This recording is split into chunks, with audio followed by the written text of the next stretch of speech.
السلام علیکم. Good to have you at Urdu audio books. حاضر خدمت ہے میرونسا شامیر کا ناول بسمل، ایپیسوڈ 17. رنگین دیواروں والا کیفے آج ایک بار پھر ملاقاتیوں کے آنے کا شرف حاصل کر چکا تھا. بالاج آج قدرے بہتر تھا. زینیا سے چند ہلکی پھلکی باتیں کرنے کے بعد وہ اب اس کے زخم کے متعلق استفسار کر رہا تھا. آئی ایم سوری، کل میں پریشانی میں بھول گیا تھا. تمہارے چہرے پہ کیا ہوا ہے؟ کچھ خاص نہیں، بس چھوٹا سا حادثہ تھا. آپ بتائیں، کہیں کھانا کھانے چلیں؟ وہ آہستہ آہستہ آرام دہ ہونا چاہتی تھی. کھانے کی بات پہ بالاج کی آنکھوں کی جوت بجھ سی گئی. اس نے نامحسوس انداز میں اپنی جیبیں تھپ تھپائیں. زینیا غور سے اس کی ایک ایک حرکت نوٹ کر رہی تھی. کل چلیں؟ آج میرا موڈ نہیں ہے. اس کی آواز ہلکی تھی. زینیا پرتکلف سا مسکرائی. ایسا کرتے ہیں، کل میں آپ کو اپنے ہاتھ سے کچھ بنا کر کھلاؤں گی. آپ بتائیں، آپ کو کیا پسند ہے؟ وہ آگے کو ہو کر بیٹھی. چہرے پر جوش تھا. اپنے شوہر کا بھرم وہ رکھ چکی تھی. مجھے مٹن کڑھائی بہت پسند ہے. بیف کوفتے اور مٹن قورمہ تو میرا فیوریٹ ہے. تم بتاؤ، تم کل کیا بنا رہی ہو؟ وہ بھی ایک دم پرجوش ہو گیا تھا. زینیا نے بے بسی سے اسے دیکھا. آپ کو چکن پسند نہیں ہے کیا؟ چکن میں کیا رکھا ہے؟ نہ مزہ، نہ طاقت، نہ جان. مرد بیف اور مٹن سے نیچے بات نہیں کرتے. بالاج بدمزہ ہوا. اور مجھے چکن کے علاوہ کچھ پسند نہیں. جب ہی تو یہ حالت ہے. بالاج دو بدو بولا. خود کو دیکھو، وزن کتنا کم کر لیا ہے. سارا وقت پڑھائی کی ٹینشن، پھر کھانے میں یہ چکن، اور ساری دنیا کا بوجھ اپنے کندھے پہ. یہ حالت تو ہونی ہے. اب فکر نہ کرو، میرے ہاتھ آ گئی ہو، اچھا خاصا کھلا پلا کر تمہارا وزن بڑھا دوں گا. ایسی بھی کوئی بات نہیں، اچھا خاصا وزن ہے میرا. آپ مردوں کو بس بیف اور مٹن کے شوق میں کچھ نہیں دکھتا. اچھا یہ بتائیں، کل قورمہ بناؤں یا پھر کوفتے؟ بالاج آگے کو ہوا. مسکراتی نظروں سے اسے دیکھا. جو تم میرے ساتھ کھانا پسند کرو، چاہے پھر وہ بے جان مرغی ہی کیوں نہ ہو. وہ مسکرایا تو زینیا اس کے ساتھ مسکرائی. تم بہت اچھی ہو زینی، باتیں مان جاتی ہو. بچپن میں ایسی نہیں تھی تم. اللہ معاف کرے، گاؤں کے لڑکوں کو بھی مارتی تھیں اور بیچارہ بشر الزام اپنے سر لے لیتا تھا. آپ کون سا کم تھے؟ مجھے یاد ہے راجا چچا کا بیٹا آپ سے جھگڑا کر کے گیا تھا. آپ نے اسے ٹیوب ویل میں کتنی ڈبکیاں دلوائیں. بہت ظالم تھے آپ. شرم کرو، وہ لڑکوں کا ٹیوب ویل تھا. تم وہاں سے بھی باز نہیں آئیں. بالاج نے اسے شرم دلانی چاہی. لڑکوں کو ٹیوب ویل فصل کے پانی کے لیے دیا گیا تھا، اپنے ذاتی جھگڑے میں استعمال کرنے کے لیے نہیں. وہ بھی بلا کی ڈھیٹ تھی. بالاج کے ہونٹوں سے آج مسکراہٹ جدا نہ ہوتی تھی. تمہیں بچپن کتنے اچھے سے یاد ہے. میں کافی باتیں بھول گیا ہوں. میں یکدم وہ بولتے بولتے رکا. آنکھوں میں پہلے حیرت، پھر شوق، پھر بے چینی اور پھر زخمی پن اترا. چند لمحوں میں اس کی آنکھوں نے جذبات کے مختلف سمندر عبور کیے. زینیا جو مسکرا کر توجہ سے اس کی بات سن رہی تھی، اس کے خاموش ہونے پہ ٹھٹکی. پھر اس نے بالاج کی نظروں کے تعاقب میں دیکھا. وہ اس کی خالی انگلی کو دیکھ رہا تھا. تمہیں بچپن بہت اچھے سے یاد ہے. صحیح کہتی ہو. یعنی پھر بچپن میں جڑے رشتے بھی یاد ہوں گے، ہے نا؟ زینیا نے ہاتھ کی مٹھی بھینچ لی. تم اسے بھولتی کیوں نہیں ہو زینیا؟ نہ تم نے اسے دیکھا نہ سنا، اور ایک میں ہوں جو تمہارے لیے بولتا ہوں، تمہیں سنتا ہوں، تمہیں دیکھتا ہوں. کیا میں یہ ڈیزرو کرتا ہوں کہ تم مجھے یوں دھوکہ دو؟ آپ نے کیوں عبداللہ کو اپنے حواسوں پر سوار کر لیا ہے؟ کیونکہ تم نے اسے اپنے دل پر سوار کر لیا ہے. زینیا کے دل میں پھانس سی چبھی. آنکھیں زخمی ہوئیں. وہ صرف ایک انگوٹھی تھی بالاج. وہ صرف ایک انگوٹھی نہیں تھی، وہ کمٹمنٹ تھی. یکدم وہ میز پہ ہاتھ مار کر چیخ کر بولا تو زینیا ٹھہر سی گئی. آس پاس لوگوں نے مڑ کر دیکھا تھا. لیکن تمہیں کیا معلوم انگوٹھی کیا ہوتی ہے؟ تمہاری انگلی تو 23 سال ایک رشتے کے باوجود خالی رہی ہے. تمہیں کیا معلوم کمٹمنٹ کیا ہے؟ تمہیں تو فون کال کرنے پر بھی رد کر دیا جاتا ہے۔ اب کی زینیا کی آنکھیں شوق سے پھیلیں۔ وہ کیسے جانتا تھا؟ اس کی آنکھیں گیلی ہونے لگیں، لب ہلکے سے وا رہ گئے۔ وہ بس ایک انگوٹھی تھی۔ زینیا کی آواز کہیں دور سے آتی تھی، آنکھیں شاکی، چہرہ سفید۔ میرے ہاتھ میں چبھ رہی تھی، مجھے عادت نہیں ہے، میں… وہ ہلکے کانپتے لہجے میں صفائی دے رہی تھی۔ لوگ ان کی جانب متوجہ تھے، وہ کسی کو نہیں دیکھ رہا تھا۔ وہ میری تصحیح کرے، تذلیل نہیں۔ ظاہر ہے چبھے گی ہی، تم عادی ہو نا منگنی کے باوجود خالی انگلی کی، تم تو عادی ہو ذلت کی۔ زینیا کا چہرہ اب کے سرخ ہوا تھا، اس نے دانت پہ دانت جما کر صبر کیا۔ تم ایک رد کی ہوئی عورت ہو، کئی سال ایک بے جوڑ، بے نام اور بے زیور رشتے میں رہنے والی لڑکی ہو۔ کمٹمنٹ، رشتہ، قید، یہ سب تمہیں کیسے سمجھ آئے گا؟ تمہیں کسی کا حق جتانا، کسی کا پوزیسو ہونا، اپنے نام کے ساتھ ایک محفوظ نام جوڑا جانا کیسے سمجھ آئے گا؟ تم تو وہی ہو نا جس نے عبداللہ کے لیے 23 سال خاندان کی باتیں سنی، انتظار کیا اور پھر نامراد ہوئی۔ یہ کون تھا؟ اختیارات ملتے ہی وہ کون سا رنگ دکھا رہا تھا؟ وہ میری تصحیح کرے، تذلیل نہیں۔ بالاج آگے کو ہوا، اس کی آنکھوں میں دیکھا، وہ کناروں سے گیلی تھیں، سرخ اور کرب زدہ بھی۔ تم اب تک اپنے عبداللہ فیس سے باہر نہیں آئی نا؟ تم اب تک خود کو ایک آزاد عورت سمجھتی ہو، تمہیں محبت اور شادی کی من پسند قید سمجھ نہیں آتی۔ تم ایسی کیوں ہو زینیا؟ زینیا کو اس کی آنکھوں میں ایسی حقارت نظر آئی جیسے کسی کوٹھے والی کے لیے بھی نہ ہوتی ہو۔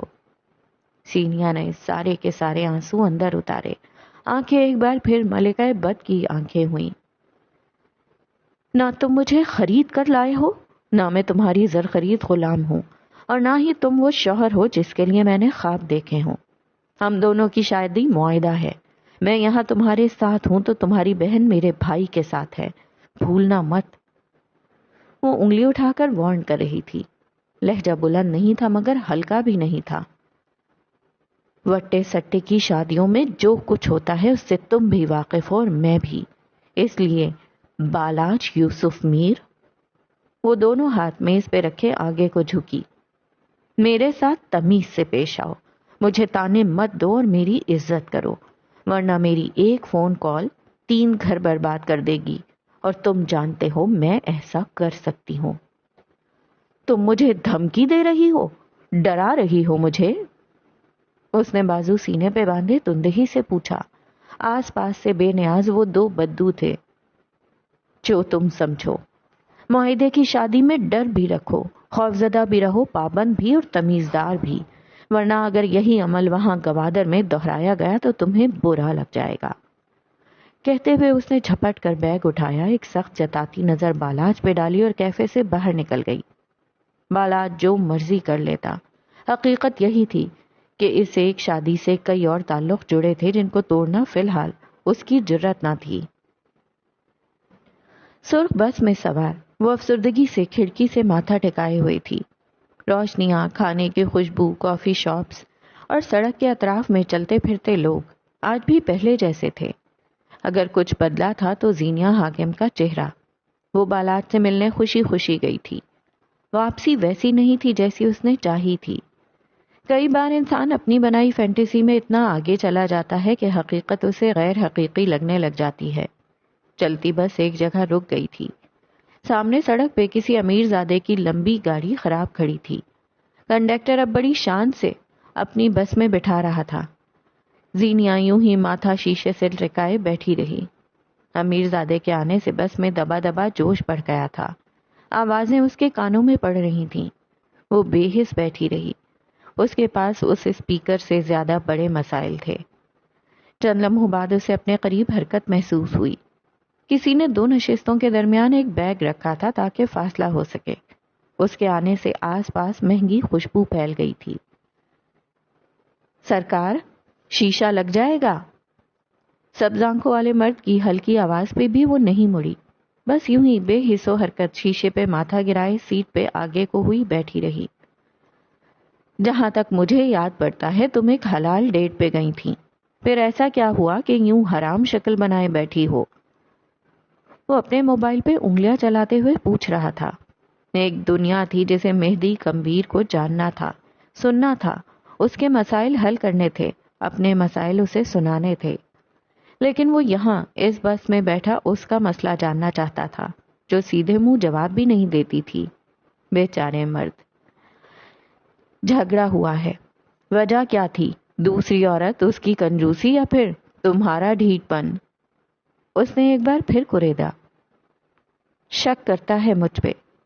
اس کی آواز ہلکی تھی، بے حد ہلکی، دور کہیں کرب زدہ بھی۔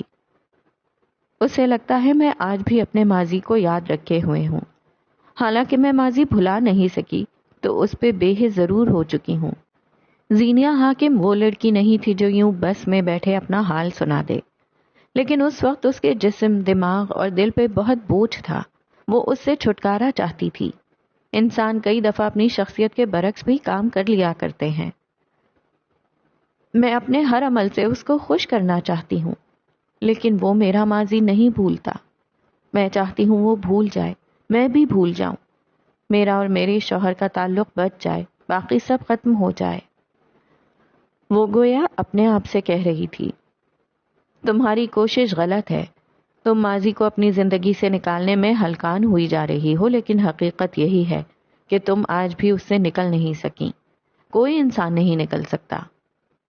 زینیا نے تھکن سے آنکھیں بند کر لیں۔ وہ اتنا سچ کیوں بولتا تھا؟ کاش کوئی اس کا منہ بند کروا دے۔ تمہیں آج بھی اپنا ماضی یاد ہے؟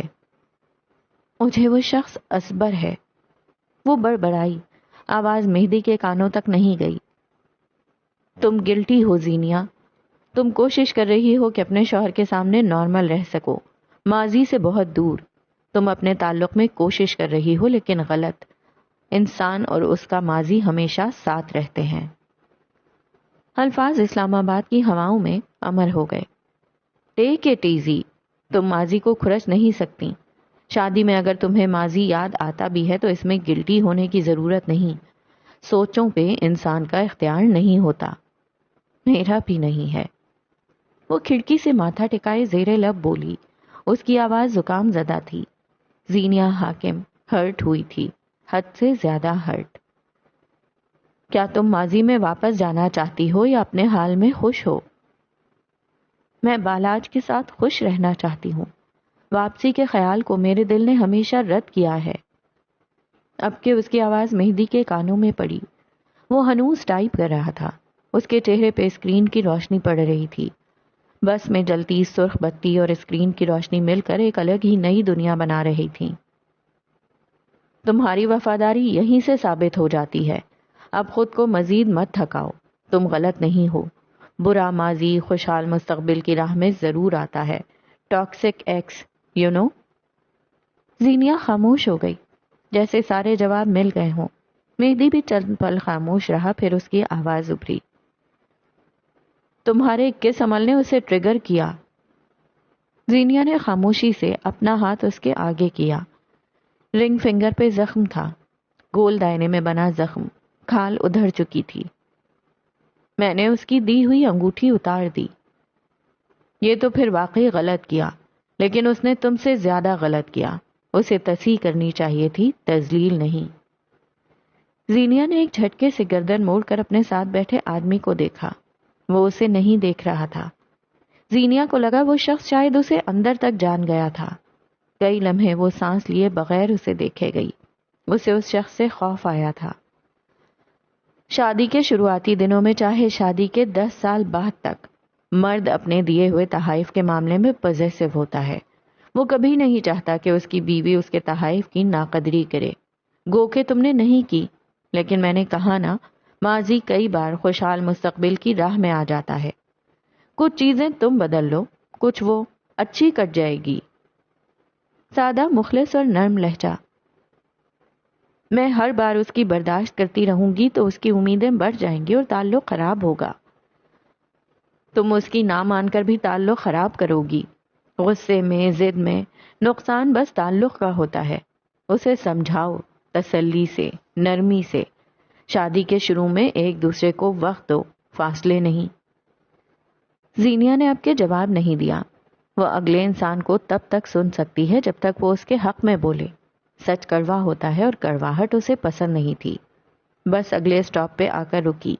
مہدی اسے دیکھے بغیر اتر گیا۔ آدھی سے زیادہ بس خالی ہو چکی تو زینیا بھی بیگ کو کندھے پہ ڈالے تھکے تھکے انداز میں باہر آئی۔ ہاسٹل کی گلی آج خالی خالی تھی۔ نہ جانے مہدی بھی اتنا جلدی کہاں غائب ہو گیا۔ وہ اس کے ساتھ جا سکتا تھا لیکن وہ نہ کو سمجھتا تھا۔ ہاسٹل آ کر وہ سیدھا اپنے کمرے میں آئی تھی۔ بیگ اتار کر فرش پہ پھینکا۔ اسی لمحے موبائل بجنے لگا۔ اس کی روم میٹ ذرا فاصلے پہ کھڑی ٹک ٹاک بنا رہی تھی۔ زینیا نے موبائل کان سے لگا لیا۔ کونج فی الحال بات نہیں کر سکتی۔ اس نے پہلا جملہ یہی کہا۔ آگے سے شاید پریشانی سے کچھ استفسار کیا گیا۔ کچھ نہیں ہوا، بس بالاج اور میرا چھوٹا سا جھگڑا ہو گیا ہے۔ نہیں اماں کو مت بتاؤ، میں دیکھ لوں گی۔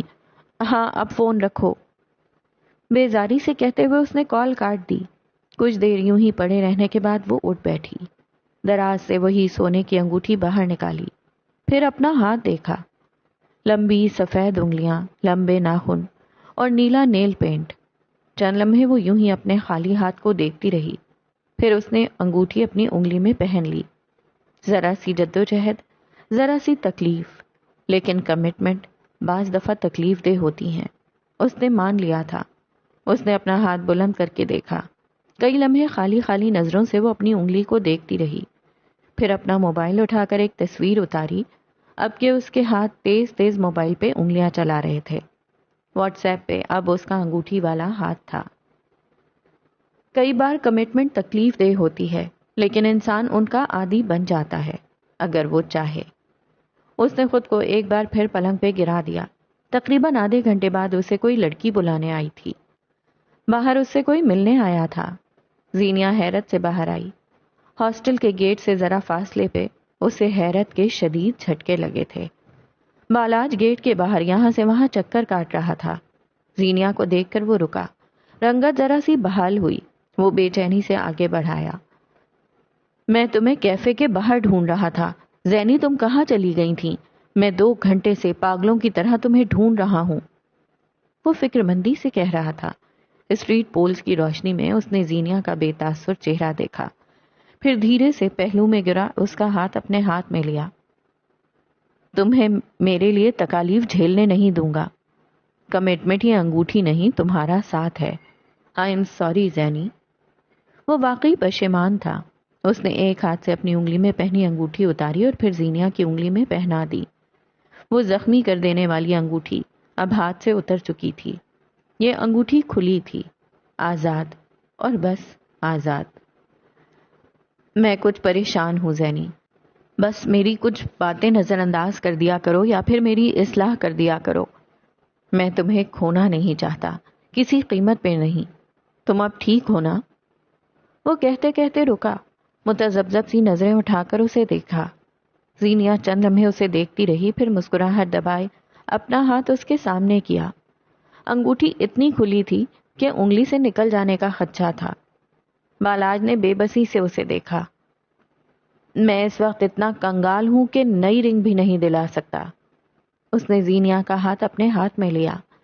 انگوٹھی واقعی کھلی تھی، بے حد کھلی۔ یہ تو واقعی مسئلہ ہو گیا ہے۔ وہ فکر مند ہوا۔ زینیا نے مسکراتے ہوئے اپنا ہاتھ چھڑوایا، پھر گلے میں پہنی چین اتاری۔ انگوٹھی چین کے اندر ڈال کر اب وہ چین گلے میں پہن رہی تھی۔ بالاج ہنستے ہوئے اسے دیکھتا رہا۔ انگوٹھی اب چین میں لپٹی اس کے گلے میں چمک رہی تھی۔ مسائل سے پہلے میرے پاس حل آتے ہیں، وہ مسکرا کر جتا رہی تھی۔ بالاج زور سے ہنسا۔ وہ واقعی محظوظ ہوا تھا۔ چند پل وہ یوں ہی کھڑا رہا، پھر زینیا نے اسے جانے کو کہا۔ کچھ لمحے بعد وہ پلٹ رہا تھا۔ زینیا مسکراتے ہوئے اسے ہاتھ ہلا رہی تھی۔ انگوٹھی اب بھی گلے میں پڑی چین میں دمک رہی تھی۔ ہاسٹل واپس آنے پہ اسے ایک بار پھر کوفت ہوئی۔ لڑکیوں کا ٹولہ یہاں سے وہاں گھوم رہا تھا۔ کچھ محفل لگائے بیٹھی تھیں، کچھ ساتھ بیٹھی کوئی فلم دیکھ رہی تھیں۔ ہاسٹل ہر وقت بھرا بھرا رہتا تھا۔ یہاں پرائیویسی بہت کم تھی یا بس اپنے کمرے تک محدود تھی۔ وہ سیڑھیوں کی مدد لیتی اوپر اپنے کمرے کی طرف جا رہی تھی جب اسے کسی نے پکارا۔ تمہاری اور تمہارے شوہر کی صلح ہو گئی کیا؟ زینیا کرنٹ کھا کر مڑی۔ اس کی روم میٹ سوال کرنے والی لڑکی کے عقب میں کھڑی تھی۔ تمام لڑکیاں اسی طرف متوجہ تھیں۔ تماشا کسے پسند نہیں ہوتا؟ دیکھو زینیا، شادی کے شروعات میں مسائل تو ہوتے ہی ہیں۔ ٹو بی آنیسٹ، تم ہماری دوست ہو، اس لیے صبر اور تحمل سے کام کرنا سیکھو۔ اسے پکارنے والی لڑکی ماہم اب بھی مصنوعی فکر مندی سے کہہ رہی تھی۔ زینیا کا چہرہ غصے سے سرخ ہونے لگا۔ اسے اپنے مسائل کا اشتہار لگایا جانا ہرگز پسند نہیں تھا، اور اس وقت وہ موضوع محفل تھی۔ اس نے آس پاس نگاہ دوڑائی۔ شیزل ہاتھ میں کولڈ کافی کا مگ لیے کھڑی تھی۔ آنکھیں محظوظ کن انداز میں پھیلی ہوئی تھیں، جیسے کہہ رہی ہو، لڑو زینیا حاکم۔ مجھے میرے پرسنلز میں دخل ہونے والے لوگ بالکل پسند نہیں، آئندہ خیال رکھیے گا۔ بس اتنا، صرف اتنا کہا تھا اس نے، اور پھر واپس مڑ گئی، اور ہال میں کھڑی ساری کی ساری لڑکیوں کے چہرے پہ جو مایوسی آ گئی تھی اس کے پھر کیا ہی کہنے۔ یہاں کھڑی ہر لڑکی ایک جھگڑے کے لیے تیار تھی، لیکن زینیا حاکم اس وقت کوئی جھگڑا افورڈ نہیں کر سکتی تھی۔ وہ سیڑھیاں چڑھتی اوپر آئی، کمرے میں داخل ہو کر دروازہ آہستہ سے بند کیا۔ بند دروازے کے پار اس کا چہرہ اب کے مختلف تھا۔ آنکھیں خون چھلکا رہی تھیں، غصے سے اس کا پورا جسم لرز رہا تھا۔ اسے زور زور سے چیخنا تھا۔ وہ جب تک چیخے گی نہیں اس کا غصہ ختم نہیں ہوگا۔ باتھ روم کی طرف جاتے ہوئے اس نے جبڑے بھینچ رکھے تھے۔ اندر آ کر اس نے دروازہ بند کیا، شاور کھول دیا، واش بیسن کا نل کھولا اور باقی بھی سارے نل کھول دیے۔ چند لمحے وہ یوں ہی واش بیسن پہ جھکی رہی اور پھر اتنی زور سے چیخی کہ گردن کی نسیں تک باہر آنے لگیں۔ دیوار پہ مکے مارتے ہوئے وہ زور زور سے چیخ رہی تھی۔ وہ کونج حاکم نہیں تھی جو باتیں دل میں رکھ لے، وہ زینیا حاکم تھی۔ ایک کی 10 سنانا اس کا محبوب پیشہ تھا۔ جب تک وہ اپنے خلاف بولنے والوں کی زبان نہ کھینچ لیتی، سکون زینیا حاکم پہ حرام تھا۔ پانی کی بہتی دھار میں اس کی آواز دب رہی تھی۔ کوئی اس کے راز کیسے استعمال کر رہا تھا، کوئی کیسے اسے موضوع گفتگو بنا رہا تھا، کوئی کیسے اس پہ ہنس سکتا تھا، اور وہ واپس کیسے آ گئی، وہ ان کا منہ توڑے بغیر واپس کیسے آ گئی۔ بری طرح چیختے ہوئے اس کا حلق دکھ رہا تھا۔ پھر اگلے چند لمحوں میں وہ پرسکون ہونے لگی۔ ہتھیلیاں سرخ ہو گئی تھیں، جسم کا سارا خون چہرے پہ سمٹ آیا تھا۔ وہ واش بیسن پہ جھکی بہتی دھار کے نیچے ہاتھ پیالے کی صورت پھیلا لیے۔ اب وہ پانی کے چھینٹے اپنے منہ پہ مار رہی تھی۔ زخم جل رہا تھا، تکلیف حد سے سوا تھی۔ وہ ضبط کرتے ہوئے باہر چلی آئی۔ شیزل اس کے کمرے میں غصے سے چکر کاٹ رہی تھی۔ یہ کیا بکواس تھی؟ ہاں، منہ کیوں نہیں توڑا اس کا؟ میری باری پہ تو پھاڑ کھانے کو آتی ہو نا، اس کی باری پہ کیوں زبان تالو سے چپک گئی تھی؟ دبلی پتلی لڑکی سخت تیش زدہ تھی۔ زینیا گیلے چہرے اور نم آنکھوں سے اسے دیکھتی رہی۔ اس نے میرے بارے میں اور کیا کیا کہا ہے؟ پرسکون لہجے میں کہتی وہ اپنے پلنگ پہ آ کر بیٹھی۔ شیزل نے ضبط کیا۔ اس نے کہا مس زینیا حاکم کا شوہر اس پہ شک کرتا ہے، اور آج یونیورسٹی میں اسے کسی لڑکے کے ساتھ دیکھ کر آگ بگولا ہو گیا، اور مزید یہ کہ تم دونوں کا ایک بہت بڑا جھگڑا بھی ہوا ہے، اور بہت جلد وہ تمہیں چھوڑ رہا ہے کیونکہ تم اس کی خاطر اپنے میل دوست کو نہیں چھوڑ سکیں۔ بات پوری کر کے اب وہ زینیا کی طرف دیکھ رہی تھی، یوں گویا کہہ رہی ہو اس کا منہ توڑنا بنتا تھا نا۔ مہدی کمبیر اور قیس کمبیر بھائی ہیں، تم نے مجھے بتایا نہیں؟ اس نے سوال بدل دیا۔ اب کے شیزل نے اپنی چھوٹی آنکھوں کو تھوڑا اور چھوٹا کیا۔ میں نے تمہیں مہدی کے ساتھ جاتے دیکھا تھا، لیکن تم قیس کو کیسے جانتی ہو؟ ویٹ، تم نے مجھے بتایا نہیں، تم اس دن کس کے گھر گھس گئی تھیں؟ وہ تجسس سے کہتی آگے آئی، زینیا کی پرسکون آنکھوں میں دیکھا، اور پھر چہرے پہ ہاتھ رکھ لیا۔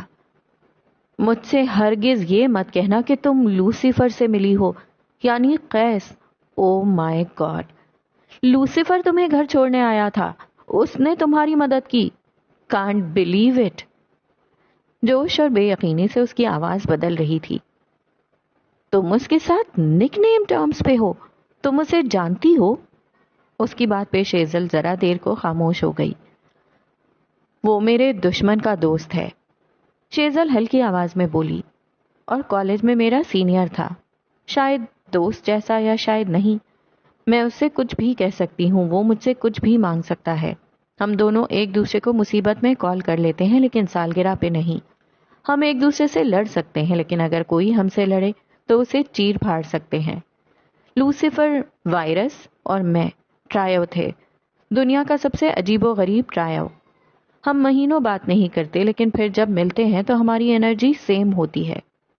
وہ مسکراتے ہوئے بتا رہی تھی۔ زینیا نے اسے پہلی بار یوں دل سے مسکراتے دیکھا تھا۔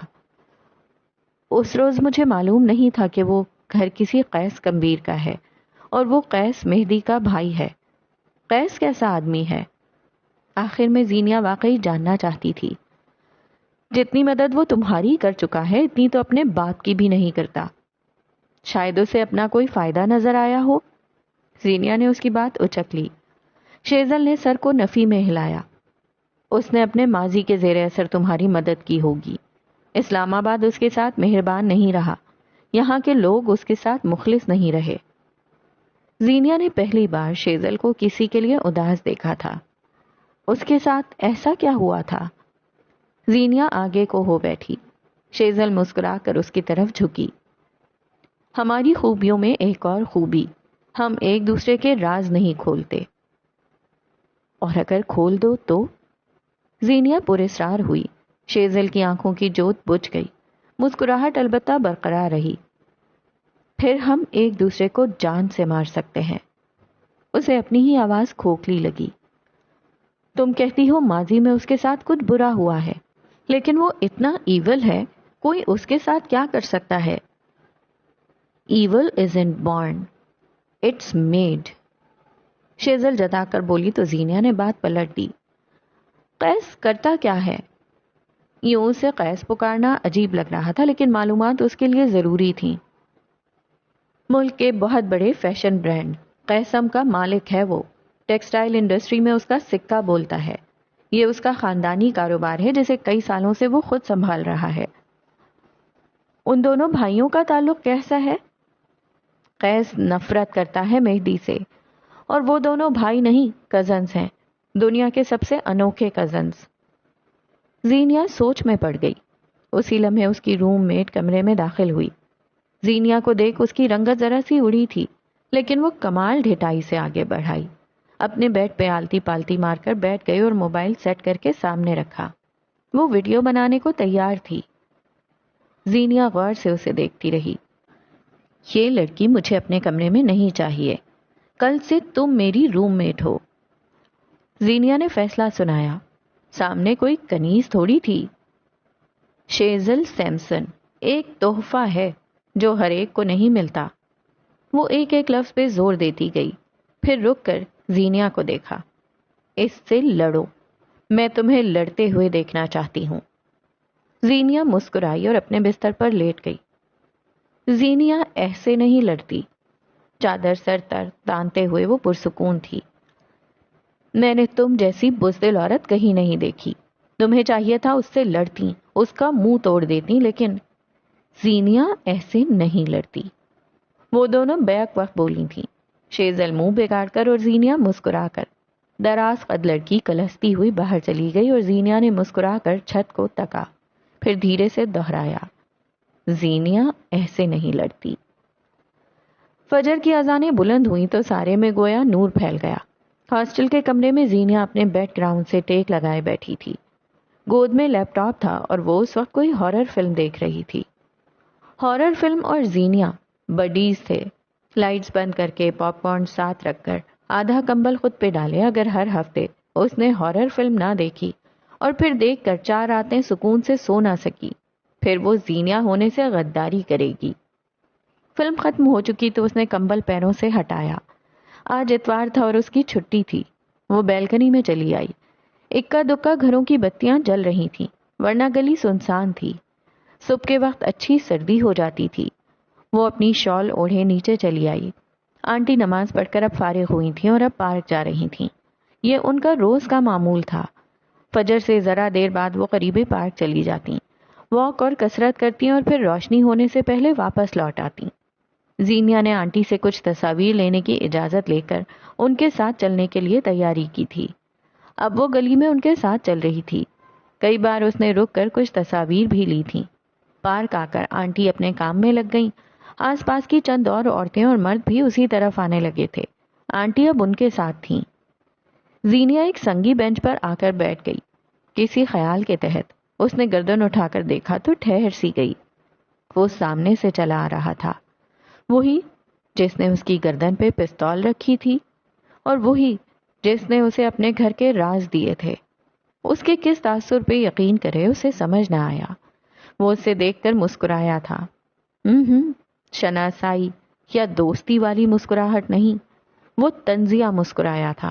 پھر آس پاس دیکھا اور پھر اپنے سینے پہ انگلی رکھی اور دوسرے ہاتھ سے بینچ کی طرف اشارہ کیا، جیسے کہہ رہا ہو میں یہاں آ جاؤں۔ زینیا نے نفی میں سر ہلایا، اور یہی تو اسے چاہیے تھا۔ وہ خرامہ خرامہ چال چلتا اس کے قریب بینچ پر آ کر بیٹھا۔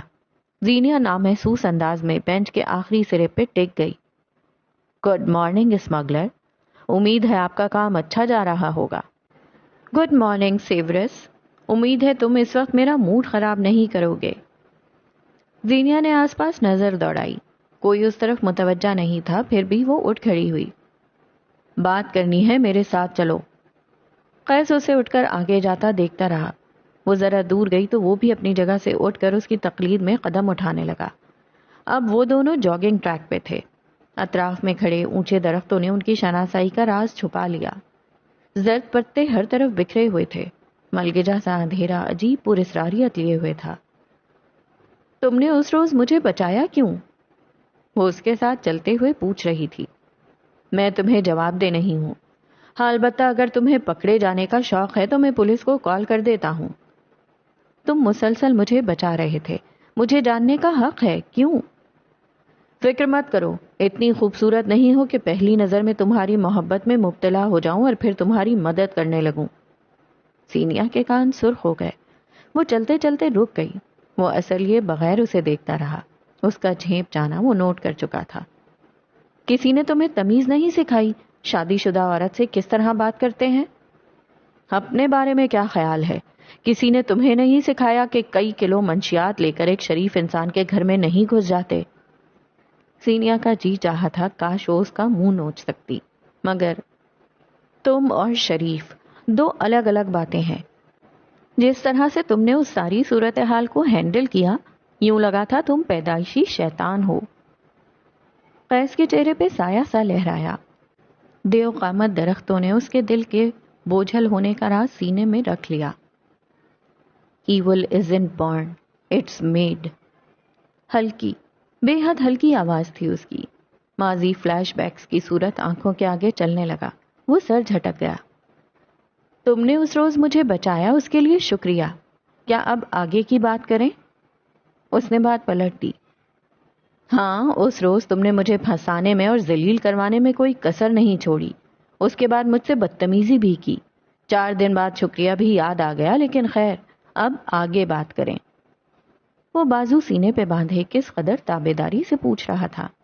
زینیا چند لمحے اسے دیکھتی رہی اور پھر دھیرے سے اسے دیکھتے ہوئے کہا، تم نے اس روز مجھے کیوں بچایا تھا؟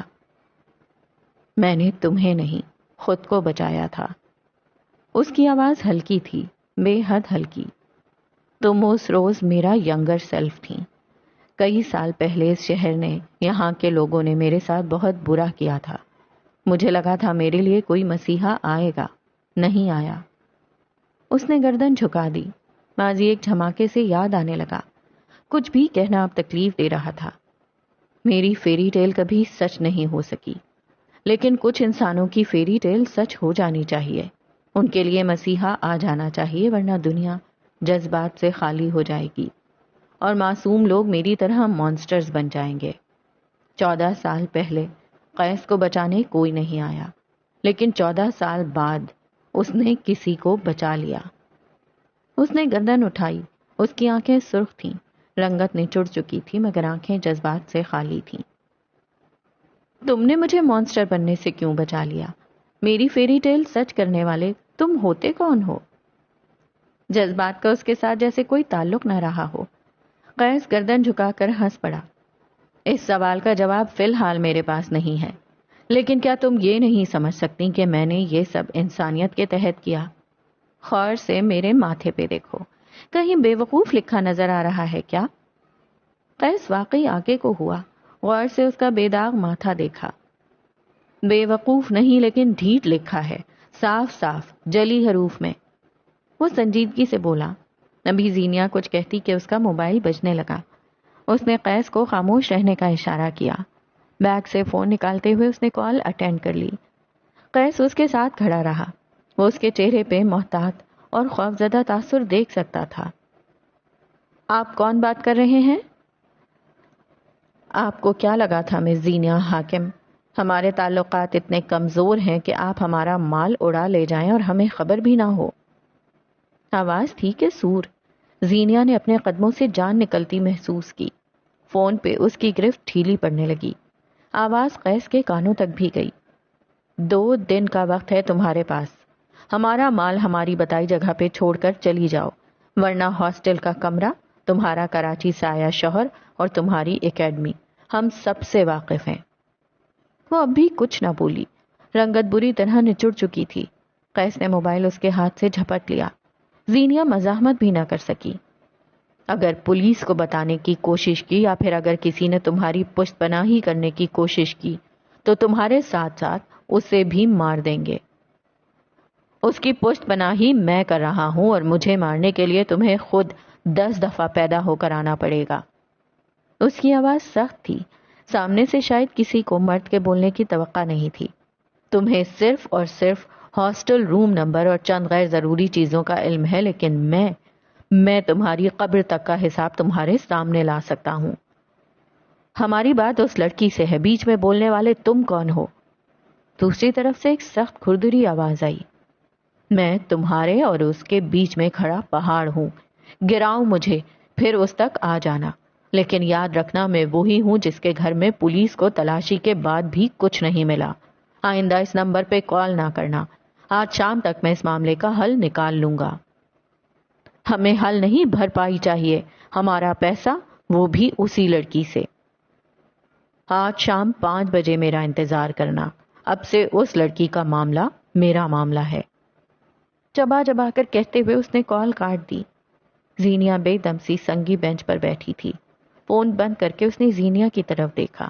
وہ گردن جھکائے ہوئے تھی، اس کے چہرے پہ پریشانی تھی۔ قیس اس کی طرف بڑھا۔ کب سے آ رہی ہیں یہ کالز؟ اسی رات سے۔ تم نے کیا کیا؟ سارے نمبرز بلاک کیے، لیکن کالز آتی رہتی ہیں۔ وہ چند پل خاموش رہا، ذہن میں جمع تفریق کرتا رہا، اور جب بولا تو اس کا لہجہ مضبوط تھا۔ میں سب کچھ فکس کر لوں گا، میرا یقین کرو۔ قیس نے آج تک کسی کو نہیں کہا تھا کہ اس کا یقین کرو۔ مجھے یقین سے خوف آتا ہے۔ کچھ مسیحا سارے خوف ختم کر دیتے ہیں۔ تم مسیحا نہیں، موت کا فرشتہ لگتے ہو۔ ہر مسیحا کو موت کا فرشتہ بننا پڑتا ہے، جنہیں بچانا ہو ان کے لیے نہیں، جن سے بچانا ہو ان کے لیے۔ اصل زندگی میں کوئی مسیحا، کوئی سیویئر نہیں آتا۔ زینیا کی آواز شکستہ ہونے لگی، بے چینی بڑھنے لگی۔ ہمارا اصل زندگی سے کیا تعلق؟ ہم تو جادوئی دنیا پہ یقین رکھتے ہیں، وہاں تو مسیحا آ جاتے ہیں نا۔ وہ اس کے سامنے کھڑا تھا، یوں کہ تازہ دھوپ اس کی پشت سے ہو کر پلٹ رہی تھی۔ میں تمہاری اصلیت جانتی ہوں، اچھا بننے کی کوشش مت کرو۔ وہ بیزار ہوئی۔ کسی نے مجھ سے کہا تھا کہ میں اتنا برا نہیں ہوں جتنا بنتا ہوں، شاید سچ کہا ہو۔ زینیا نے بے یقینی سے گردن اٹھا کر اسے دیکھا تھا۔ یعنی وہ شخص یہ تھا؟ مہدی کے اسپتال میں داخل ہوتے وقت وہ اس آدمی سے بات کرتی رہی تھی۔ اسے سانس لینے میں دشواری ہونے لگی۔ اس شخص سے کب کہاں کیسے تعلق نکل رہے تھے؟ کبھی وہ اس کے لفظوں جیسے الفاظ دہراتی تھی، کبھی وہ سارا زمانہ چھوڑ پناہ لینے اس کے گھر چلی جاتی تھی، اور کبھی اسے دھڑا دھڑ میسج بھیجتی تھی۔ اگر یہ اتفاق تھا تو کچھ زیادہ ہی اتفاق تھا، اور اگر یہ سازش تھی تو زینیا اس میں پھنسنا نہیں چاہتی تھی۔ اس لمحے اسے قیس گمبھیر سے خوف آیا۔ کئی لمحے وہ بس اسے دیکھتی رہی۔ اسی لمحے اس کندھے کے عقب میں اسے آنٹی نظر آئیں۔ وہ اپنی جاگنگ کر چکی تھیں اور اب باقی عورتوں کو الوداع کہہ رہی تھیں۔ زینیا اس سنگی بینچ سے اٹھ کھڑی ہوئی۔ قیس سے بغیر کچھ کہے اس نے اپنے قدم جانے کو موڑے۔ وہ جیبوں میں ہاتھ ڈالے اسے جاتے ہوئے دیکھتا رہا۔ زینیا ذرا سے فاصلے پر جا کر رک گئی۔ وہ دونوں ایک دوسرے کی سیدھ میں کھڑے تھے۔ دائیں بائیں اونچے درخت، قدموں تلے پتوں سے بھری سڑک اور دور کہیں سے نکلتی سورج کی ذرا ذرا سی روشنی جو قیس کی پشت سے ہو کر پلٹ رہی تھی۔ دونوں کی آنکھیں ایک دوسرے پہ جمی تھیں اور دونوں کی آنکھیں کچھ کہہ رہی تھیں۔ میری فیری ٹیل ہمیشہ ٹریجڈی میں بدل جاتی ہیں۔ زینیا کی آواز ہلکی تھی۔ تم نے کہانی کی شہزادی بننے کی کوشش کی ہوگی۔ کچھ کہانیاں ملکہ بد کی بھی ہوتی ہیں جہاں ٹریجڈی کہانی کو ایک نئی زندگی دیتی ہے۔ وہ رکا، 2 قدم آگے بڑھا، پتے چرچرائے، دھوپ نے راستہ بدلا۔ کچھ مسیحاؤں کی مسیحائی پہ یقین کر لینا چاہیے کیونکہ کبھی کسی دور میں وہ بھی کہانی کا حصہ رہ چکے ہوتے ہیں۔ ٹھیک ہے، پھر آج تاریخ میں پہلی بار ملکہ بد ایک مسیحا کا اعتبار کرتی ہے۔ وہ کہہ کر چلی گئی اور قیس کئی لمحے اسے جاتے ہوئے دیکھتا رہا۔ وہ اسے بچائے گا، یہ طے تھا۔ گوادر آج تیز بارش میں بھیگ رہا تھا۔ تیز ہوا کے تھپیڑے بدن کو راحت بخش رہے تھے۔ کونج حاکم گلابی رنگ کے ڈھیلے ڈھالے کرتے میں ملبوس، بڑے بڑے پائنچوں والا ٹراؤزر پہنے دادی کے پلنگ پہ آڑی ترچھی لیٹی تھی۔ دادی کے ہاتھوں میں کونج کا موبائل تھا۔ کونج رسالے کے صفحے آگے پیچھے پلٹ رہی تھی۔ ساتھ ساتھ دادی کی گوگل ٹرانسلیٹر بھی تھی۔ دادی کی اردو اچھی نہ تھی، انگلش کے تو پھر کیا ہی کہنے۔ جب وہ ڈرامہ دیکھتی تھیں کونج ان کے پاس بیٹھ کر انہیں ڈرامہ سمجھاتی تھی۔ میں تم سے بہت پیار کرتا ہوں الینا، تمہارے بغیر نہیں رہ سکتا، لیکن جب تک تم میری ماں کی عزت نہیں کر سکتی تب تک ہمارا تعلق آگے نہیں بڑھے گا۔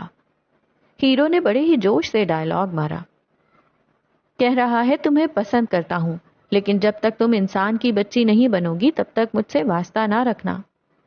حیران نہ ہو، دیسی ورژن ایسا ہی ہوتا ہے۔ میں نے ہر بار تمہیں معاف کیا، تمہارے منگیتر کے تمہیں چھوڑ دینے پر بھی برا نہیں منایا، تمہارے ساتھ کھڑا رہا اور تم آج تک نہیں بدلی۔ ہیرو کے ڈائلاگ اب کے انگریزی میں تھے۔ دادی نے رسالہ پڑھتی کونج کو پیر مارا۔ کونج پہلو بدل کر رہ گئی۔ کہہ رہا ہے میں نے تمہاری پچھلی عاشقی بھی بھلا دی، لیکن تم ہو ہی کتے کی دم۔ دادی نے سر ہلایا، گویا کہہ رہی ہوں صحیح کہہ رہا ہے۔ اسی پل کونج کے موبائل پہ زینیا کی کال آنے لگی۔ دادی اس سے ناراض تھی سو موبائل کو پلنگ پہ ڈال دیا۔ کونج نے لپک کر موبائل اٹھایا اور ویڈیو کال کر دی۔ دادی اب پلنگ سے اٹھ کر واش روم کی طرف جا رہی تھی۔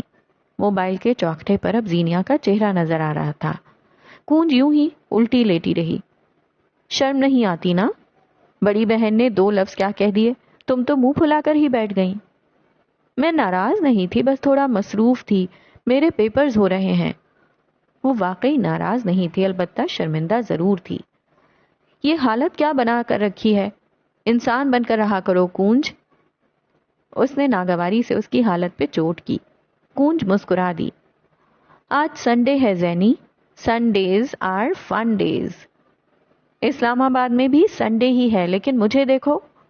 وہ کرسی پہ بیٹھی تھی، پیر میز پہ رکھے کرسی پیچھے لے گئی۔ یہاں سے وہ ساری کی ساری نظر آتی تھی۔ وہ آج بھی اچھے سے تیار تھی۔ کونج کروٹ بدل کر چت لیٹ گئی اور موبائل اونچا کر لیا۔ میں اور کتنا بڑھوں تیری جانب، تو ہے کہ آسمان ہوا جاتا ہے۔ زینیا نے سر نفی میں ہلایا، جیسے اس کی عقل اور شاعری پہ ماتم کیا ہو۔ بالاج کے ساتھ کیسی گزر رہی ہے؟ بات ہوتی ہے نا؟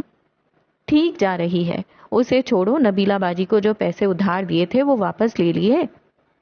ایک بار مانگے تھے، ان کے پاس تھے ہی نہیں، دوبارہ مانگ نہیں سکی، شرم آتی ہے۔ اس نے اپنا عذر پیش کیا۔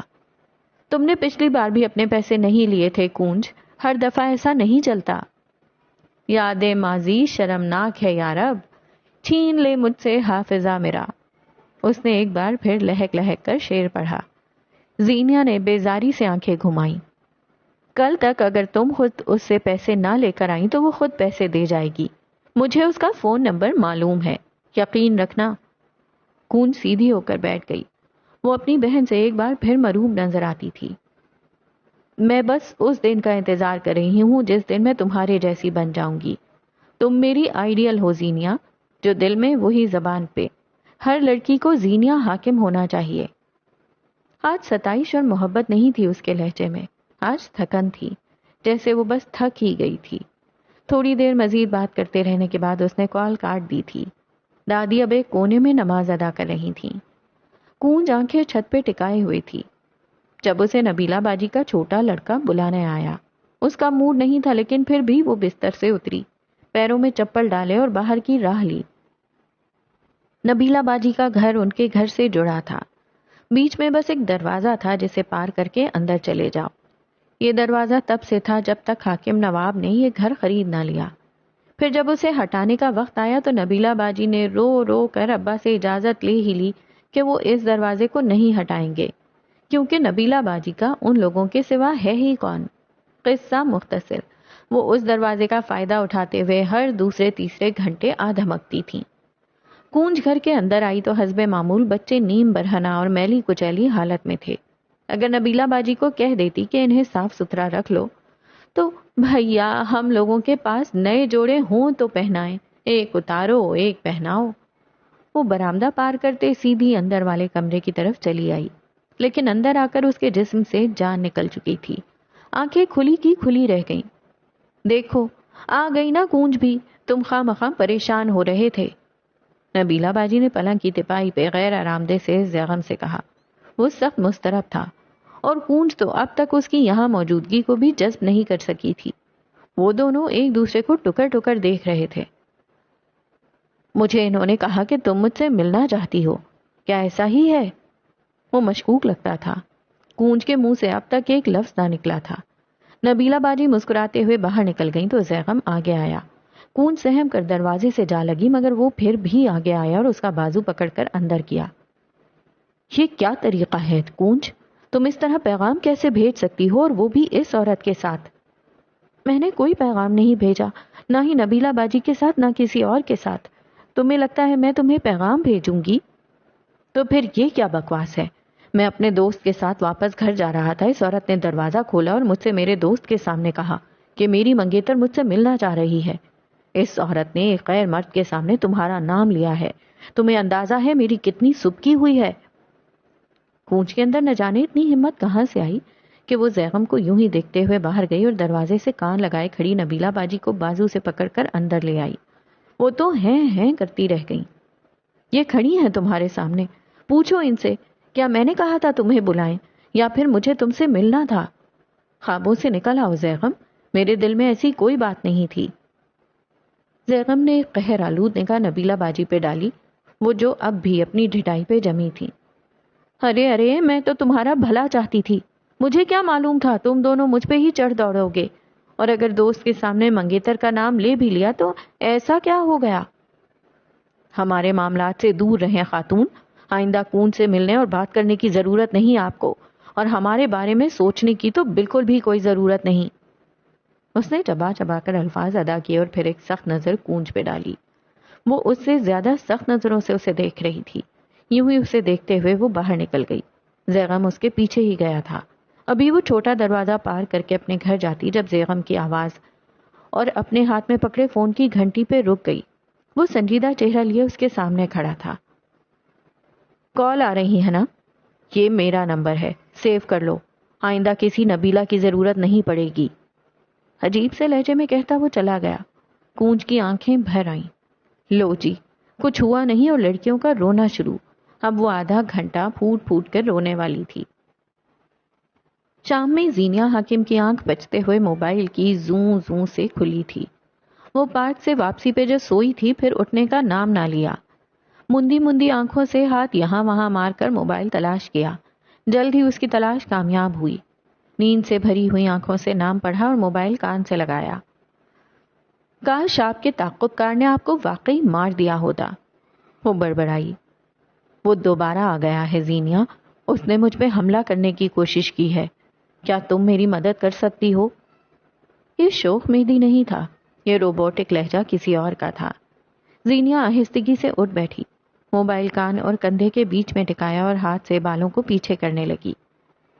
ہر انسان اپنا نجات دہندہ خود ہوتا ہے، میں آپ کو نہیں بچا سکتی، اور اگر بچا بھی سکتی ہوں تو بچانا نہیں چاہتی۔ اس بار دوسری طرف خاموشی چھا گئی۔ مہدی کچھ سوچ رہا تھا۔ کچھ وقت بعد ایک غیر انسانی کھوکھلی آواز زینیا کی سماعتوں سے ٹکرائی۔ ہر انسان ایک دور میں اپنے ماضی کے گرداب میں پھنسا ہوتا ہے اور اسے نکالنے، سنبھالنے یا پھر بچانے کوئی آتا ہے، کوئی معجزہ، وسیلہ، کوئی انسان۔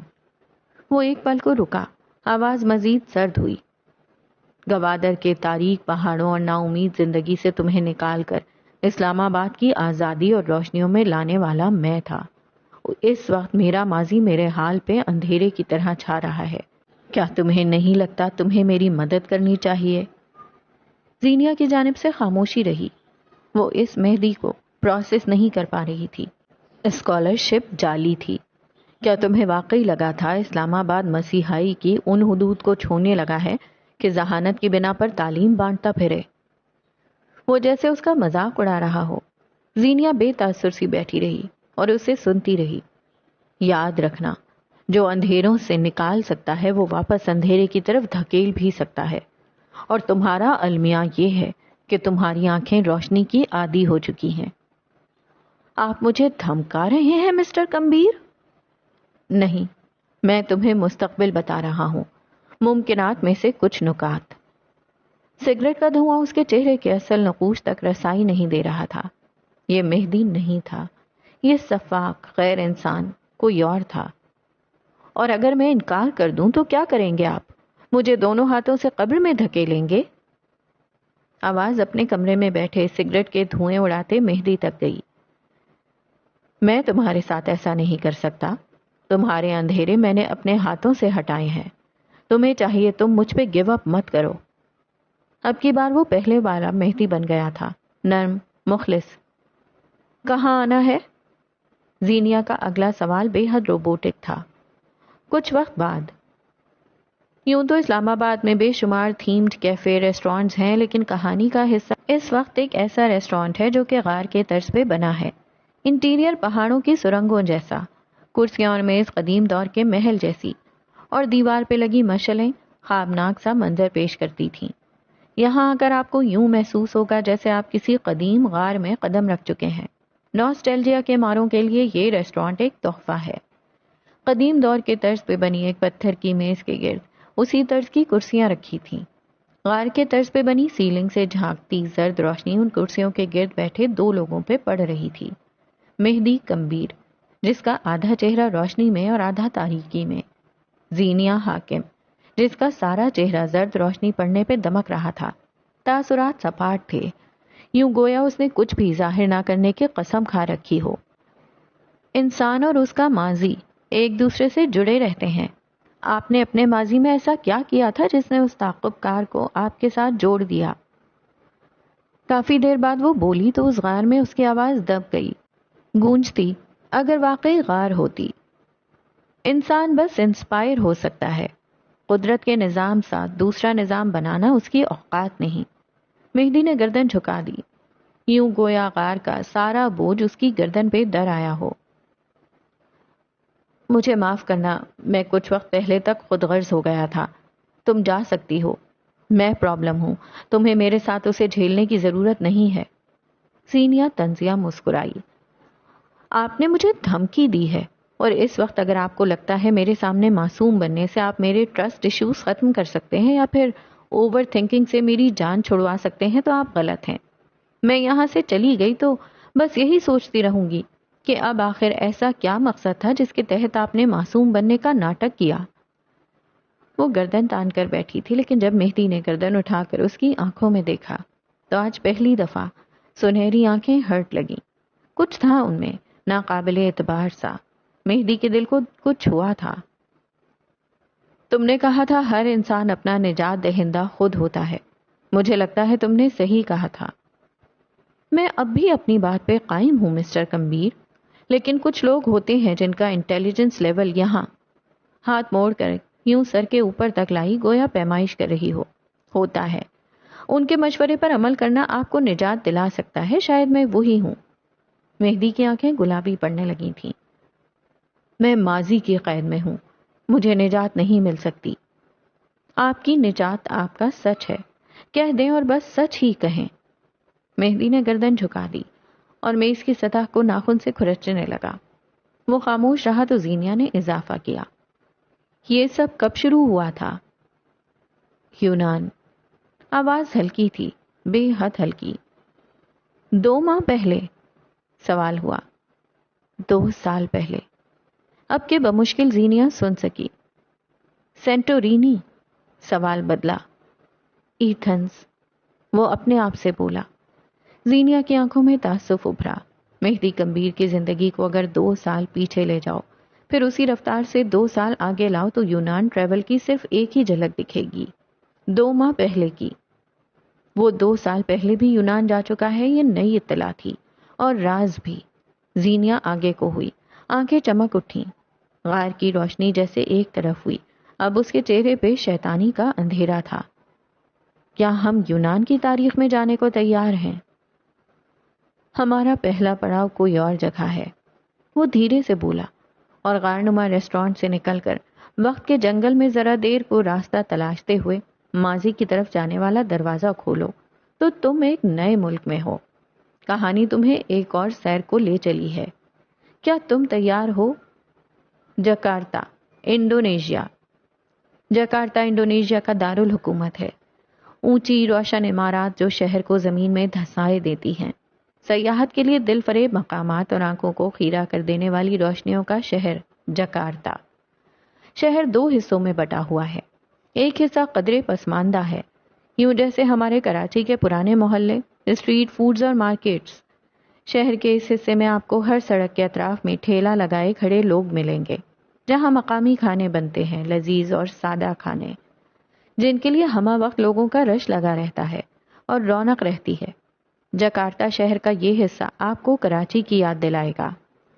دوسرا حصہ ہے ماڈرن جکارتا، گو کہ دونوں حصے ہی جڑے ہوئے ہیں اور کوئی ظاہری فاصلہ نہیں ہے، مگر شہر کا یہ حصہ ایک الگ دنیا ہے، رنگوں، روشنیوں، اونچائیوں، رنگینیوں اور تعاشی کی دنیا۔ یہاں بڑے بڑے مالز، ریسٹورانٹس اور کاروباری عمارات ہیں۔ دنیا بھر سے سیاح جب جکارتا ایکسپلور کرنے آتے ہیں، یہاں کی روشنیاں دیکھ یہیں کے ہو کر رہ جاتے ہیں۔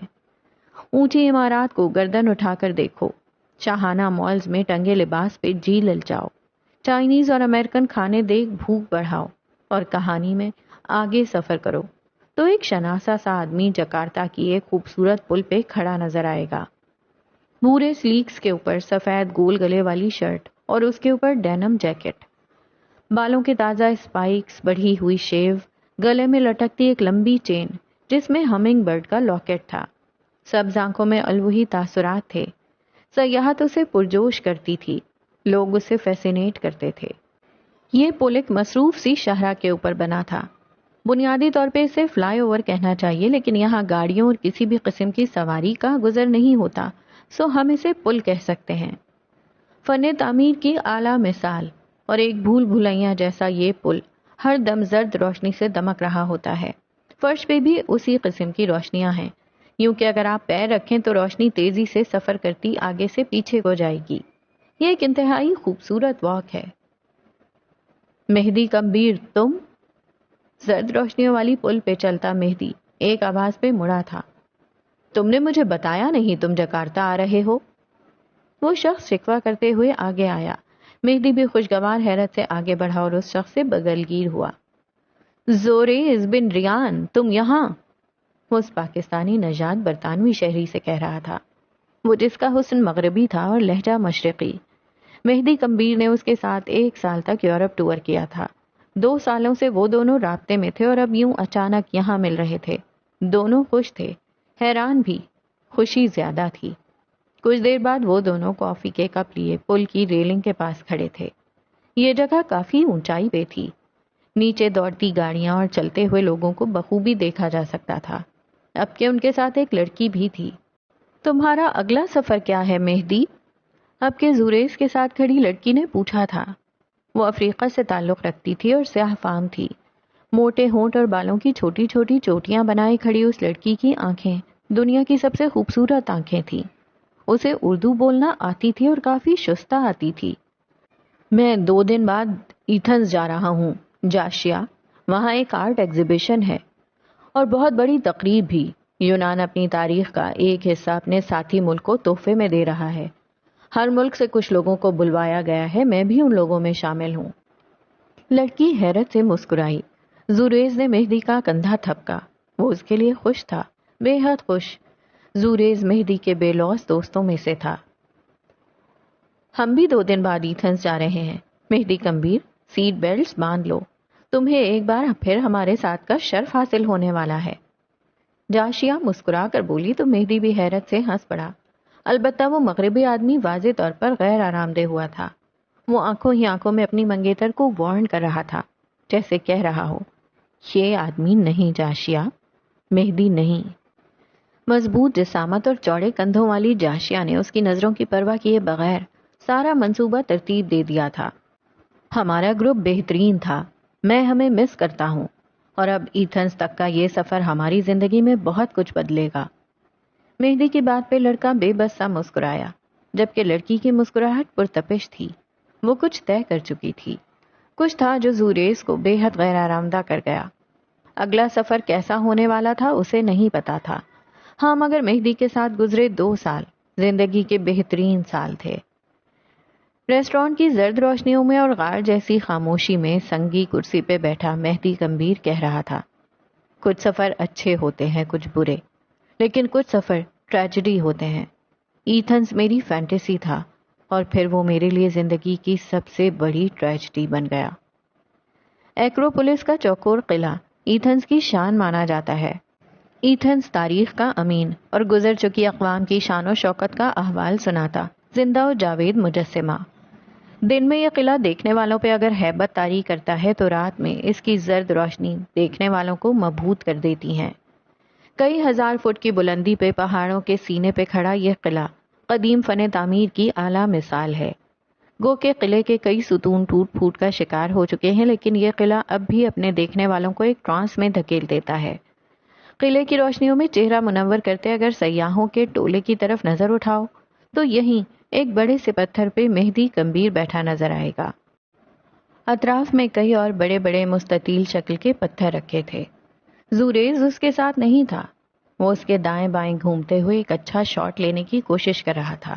رات کا سمے تھا، زرد بتیاں روشن تھیں، اور کئی ملکوں سے آئے مختلف تہذیبوں کے لوگ انہیں اپنے سامنے دیکھنا کیسا انوکھا تجربہ ہوگا نا۔ کل تم میوزیم جا رہے ہو نا؟ زوریز اب اس کے سامنے بیٹھا تھا۔ قلعے کا تفصیلی دورہ وہ دونوں کر چکے تھے۔ آس پاس سیاحوں کا رش بڑھ رہا تھا، زرد روشنیاں ایک خوابناک سا منظر طاری کیے ہوئے تھیں۔ کل کے دن کے لیے ویسے میں بہت نروس ہوں، ہاں لوگ مجھے فیسینیٹ کرتے ہیں، بھیڑ مجھے غیر آرامدہ نہیں کرتی، لیکن پھر بھی۔ مہدی کہتے کہتے رکا۔ زوریز نے ہاتھ میں پکڑا سافٹ ڈرنک کا کین اس کی جانب بڑھایا، 2 گھونٹ بھر کر گویا گلا تر کیا۔ اپنے ملک سے جو 2 لوگ آ رہے ہیں، میں نے بس انہیں ٹی وی میں دیکھا ہے۔ مجھے اس لیے بلایا جا رہا ہے کیونکہ 2 ماہ قبل لندن کے ایک کیفے میں نے اسپیچ دی تھی اور وہ وائرل ہو گئی۔ اب میں بھی مشہور لوگوں میں سے ہوں۔ وہ گردن جھکا کر مسکرایا۔ زوریز نے آپ کے گود میں رکھے پیزا کے ڈبے سے ایک ٹکڑا اٹھا کر اسے تھمایا۔ تم جب بولتے ہو نا مہدی، دل کرتا ہے اچھائی پہ ایمان لایا جائے، ہر نفرت انتقام ختم کر کے بس اپنی ذات پہ کام کیا جائے اور دنیا کا سب سے اچھا انسان بن جایا جائے۔ وہ گردن جھکائے اپنے کین کے ساتھ چھیڑ خانی کر رہا تھا۔ لیکن کبھی کبھی بہت دیر ہو چکی ہوتی ہے، واپسی ممکن نہیں ہوتی ہے نا؟ سادگی سے آنکھیں جھپکا کر پوچھا۔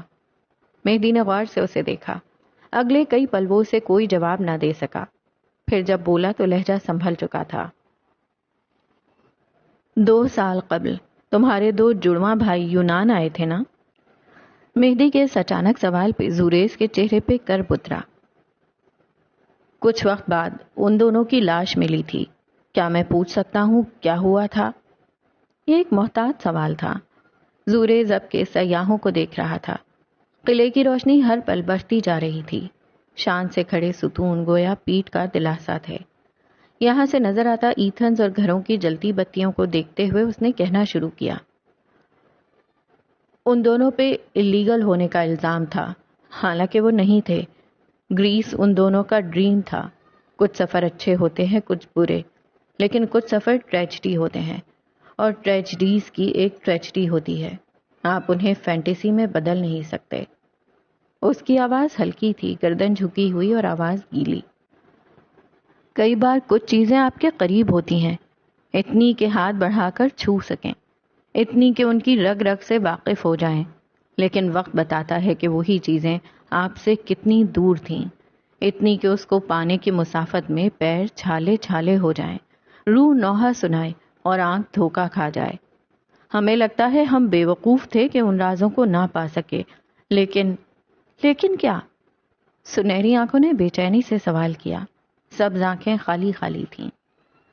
وقت بتاتا ہے کہ وہ چیزیں، وقت اور راز، ایک سراب تھے، ایک دھوکا، ایلوژن، اور بس آنکھیں جب تک کھلتی ہیں تب تک فریب کی سیاہ کاری پھیل چکی ہوتی ہے۔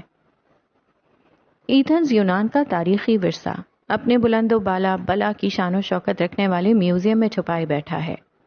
دنیا بھر سے سیاح جب ان میوزیمز کا رخ کرتے ہیں تب ایتھنز کے یہ عجائب گھر اپنا سینہ کھول دیتے ہیں اور تاریخ میں ہو چکی کئی سازشیں، قربانیاں اور ثقافت کا راز کہہ سناتے ہیں۔ ایسے میں ایک میوزیم میں اس وقت دنیا بھر سے آئے معتبر افراد جمع تھے، یونانی، یہودی، ہندوستانی، پاکستانی، امریکی اور کئی اور اقوام کے لوگ۔ ایکروپولس میوزیم کی عمارت اپنے آپ میں ایک مثال ہے۔ اندر آؤ تو سفید رنگ ہر جگہ چھایا ہوا ہے۔ سنگ مرمر کے چھوٹے بڑے ستونوں پہ مختلف عجائب ترتیب سے رکھے گئے تھے۔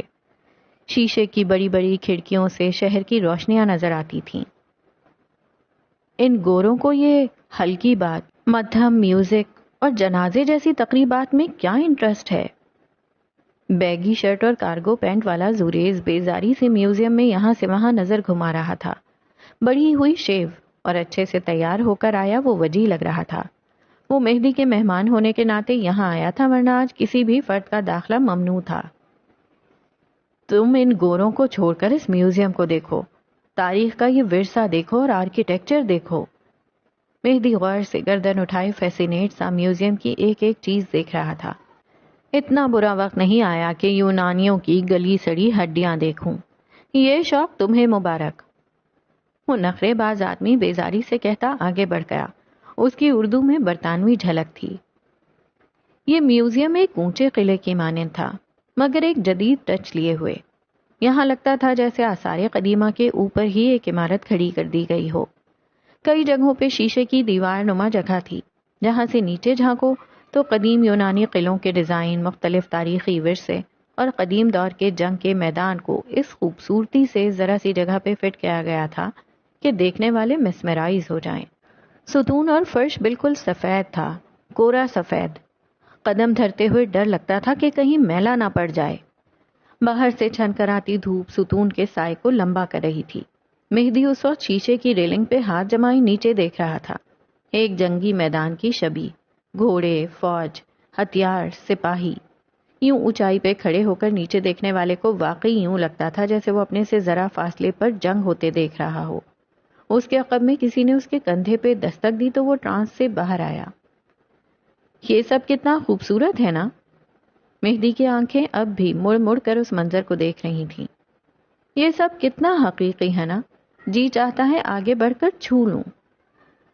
تم اسے آگے بڑھ کر چھوؤ گے اور یہ تحلیل ہو جائے گا۔ اگر نہ ہوا تو غیر حقیقی ہو جائے گا، بالکل ایک سراب کی مانند، ایک ایلوژن جیسے۔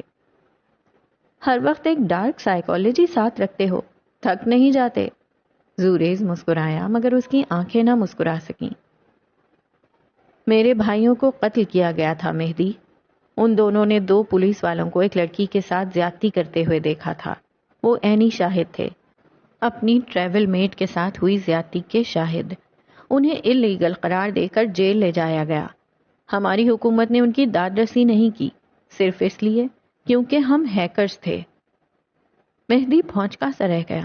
اس وقت زوریز بول رہا تھا اور مہدی ساکن تھا۔ ہاں، ہم ہیکرز تھے۔ ہم کئی ملکوں کا کانفیڈینشیل ڈیٹا چوری کر کے دوسرے ملک کو بیچتے تھے، لیکن ہم نے کبھی اپنے ملک سے غداری نہیں کی تھی. ہم نے کسی کو مارا نہیں تھا. پھر ہمیں کیوں مارا گیا؟ صرف اس لیے کیونکہ ہمارا تعلق اس ملک سے تھا جہاں دہشت گردی عام تھی. لیکن کیا ہم وکٹمز نہیں تھے؟ دہشت گردی بھی ہمارے ملک میں ہو اور ذلت بھی ہم اٹھائیں. وہ رک گیا، کہتے کہتے تھم گیا. سب کہتے ہیں کہ ان دونوں نے جیل سے بھاگنے اور پولیس والے کو مارنے کی کوشش کی تھی. ہنس جیسے سفید میوزیم میں کھڑے مہدی نے چند الفاظ کہے. وقت بتاتا ہے کہ وہ چیزیں، وقت اور راز ایک سراب تھے، ایک دھوکہ، ڈیلوژن، اور بس.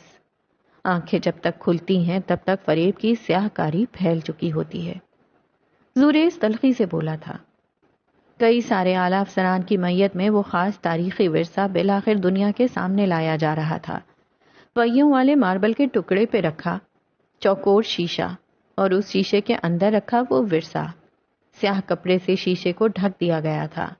اونچے ستون اور ماربل پر رکھے عجائب رازداری سے گردن موڑے اس ورثے کو دیکھنا چاہتے تھے. اور عین اسی لمحے ایک اعلیٰ شخصیت نے کپڑا اٹھایا. جانتے ہو مہدی، ایک کامیاب ہائسٹ کیسی ہوتی ہے؟ اور کسی بھی ہائسٹ کے لیے سب سے ضروری چیز کیا ہے؟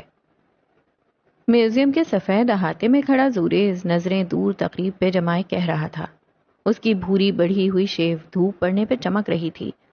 کانچ جیسی نیلی آنکھوں میں تپش تھی. اندر ایک سنہری بروچ تھا جس کے اوپر سرخ اور نیلے ہیرے لگے تھے، اور ان ہیروں کے اطراف میں عبارت کندہ تھی. دیکھنے والے اسے دیکھتے رہ گئے تھے. یہ ایک قدیم تاریخی ورثہ تھا جسے یونان اپنے ایک دوست ملک کے اعلیٰ حکام کو تحفتاً دے رہا تھا. لوگ دم سادے کھڑے تھے. بروچ کو باہر نکالا گیا، ہاتھ میں لے کر اسے بلند کیا گیا. اس سفید میوزیم کا سب سے رنگین ٹکڑا. ایک کامیاب ہائسٹ کے لیے ٹیم ورک کی ضرورت ہوتی ہے، پلان کی، اور ہر پلان کے 3 بیک اپ پلانز کی بھی. لوگ کہتے ہیں فلاں ملک میں کرائم نہیں، فلاں جگہ قتل ڈاکہ ممکن نہیں. جھوٹ کہتے ہیں. کرائم ہر جگہ ہر ملک میں ہوتا ہے. بس آپ کے پاس ایک پلان ہونا چاہیے، ہر جھول سے پاک آزاد پلان. بروج نکالا گیا، اور اب یونان کا ایک اعلیٰ عہدیدار اپنے دوست ملک کے ساتھی کے کوٹ کی جیب پہ وہی بروج لگا رہا تھا. دفتن وہ شخص ٹھہرا، اپنے کوٹ پہ ہاتھ چلاتے آدمی کا ہاتھ پکڑ لیا اور یوں ہی کھڑے کھڑے اس کا ہاتھ ہوا میں بلند کیا. اس کی آنکھیں تشویش سے سکڑی تھیں، اور پھر یکدم اس کی آنکھوں میں ناگواری اتر آئی. وہ آرٹ کلیکٹر تھا. ان کی آنکھیں ایکس رے ہوتی ہیں، اور سب سے اہم اور رسکی چیز ہوتی ہے چوری کی جگہ سے کسی کو اپنے ساتھ ملا لینا. جس دن کسی جگہ، کسی ملک، علاقے سے ایک غدار آپ کے ساتھ مل جائے، اس دن وزیر اعظم ہاؤس میں بھی ہائسٹ ممکن ہے، اور وائٹ ہاؤس میں بھی. مہدی نے سنہرے بروچ سے نظر ہٹا کر اسے دیکھا. چوری کیا ہوتی ہے؟ زوریز مسکرایا اور مہدی کے کان کے پاس جھکا. چوری سراب ہوتی ہے، ایک بھرم. کسی کو الوژن دکھاؤ اور پھر متاع حیات لوٹ لو. یہ نقلی ہے. الفاظ ہتھوڑے کی مانند وہاں کھڑے تمام افراد کے سر پر لگے تھے. مختلف ممالک سے آئے اعلیٰ افسران، اونچے عہدے کے لوگ، ہر کوئی دم ساتھ گیا. مہمان آدمی نے میزبان کو ایک حقارت زدہ نظر سے دیکھا اور باہر نکلتا چلا گیا. زوریز نے پاس ہی کسی ایک اعلیٰ یونانی افسر کو تھمز اپ کا اشارہ کیا تھا. اس وقت، اس پل، یونانی حکومت اور دفاعیہ اداروں کے سر پہ گویا ساری دنیا کے پہاڑ گر پڑے ہوں. ایتھنز شل رہ گیا، ساکت، بے سانس، خالی. غارنما ریسٹورانٹ کی زرد پتیاں ایک پل کو ساکت ہو گئی تھیں. آس پاس کانٹے چمچ کی آواز کانوں میں سور کی طرح چبھ رہی تھی. مہدی کی آنکھیں بے طرح سرخ ہو چکی تھیں، گلابی پن بڑھ گیا تھا. زینیا آگے کو ہوئی. اس کے بعد کیا ہوا تھا مسٹر کمبیر؟ مہدی نے گردن جھکا دی. ٹریول میرا شوق نہیں، اسکیپ ہے. میں نے آدھی زندگی اندھیروں میں گزار دی، اب بھی ایک حصہ اندھیرے میں ہے. ٹریول نے مجھے روشنی دی، سکون دیا. ٹریول نے مجھے نام دیا، میرے الفاظ لوگوں تک پہنچائے.